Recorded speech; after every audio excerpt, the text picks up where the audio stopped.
Sesimin yerinde sensizlik kaldı. Divarlar yattaş tek durdu, dayandı. Açık pencereden esen küleyler hafızamdan seni aldı, apardı. Xatirələrdən təsəlli alıram mən yazıq.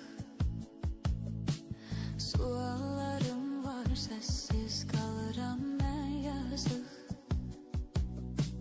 Çəkdiyim əsrətin, əzabın, əziyyətin əlindən günü günə satıram, beləcə qocalıram mən yazıq. Ona deyin, ona göre yollara baka baka kalmışam.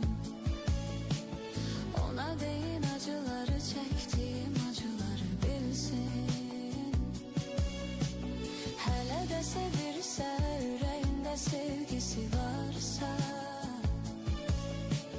mənə deyin, yüreğime biraz rahatlık gelsin. Adın gölge kimi uzandı yere.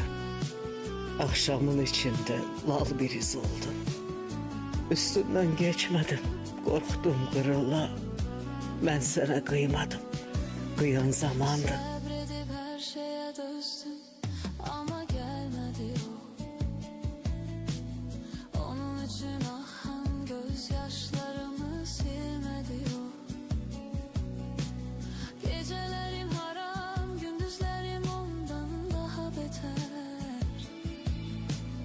Özüme kapandım, her şeye dözdüm, bilmedi o. Ona deyin, ona göre yollara baka baka kalmışam. Ona deyin, acıları çektiğim acıları bilsin. Hele de sevirse, yüreğinde sevgisi varsa, mənə deyin, yüreğime biraz rahatlık gelsin. O günden bugüne hiç gün geçmedi. Sıradan günlerim güne satıldı. Saatin içinde bir boşluk vardı. Ekrebi dönmeyen zaman akırdı. Ne evvelden vardım ne de indi de. Arada berede kalmış adamdım. Ezelin ne oldu, sondan ne oldu? Mənə baştan sona gelen yalandı.